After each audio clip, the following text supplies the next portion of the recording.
Okay. नमस्कार विद्यार्थी मित्रांनो.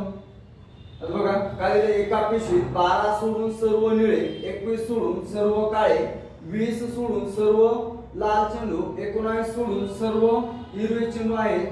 पिशवीत जर 4च रंगाची चेंडू असतील तर पिशवीत एकूण चेंडू किती आहेत असा प्रश्न विचारलाय. मग बघा जे काही अंक दिले, अंकांची काय करून घेणार, सर्वात अगोदर बेरीज करणार. मग बेरीज मध्ये काय दिले बघा, 12 अधिक 21 अधिक 20 अधिक 19. सर्व जेवढे काही सोडून असे प्रश्न दिलाय त्याच्यामध्ये सर्वांची काय करणार, बेरीज. आता किती कलरचे चेंडू आहे, 4 कलरचे. म्हणजे ज्यावेळेस 4 कलरचे असतील त्यावेळेस मायनस 1 करायचा. मग किती, 4 वजा 1 कोणते कुठे घ्यायचं, छेदामध्ये. आता वरची अंशाची बेरीज करा, 12 अधिक 21 33 33 20 53 53 19 72. किती, 72.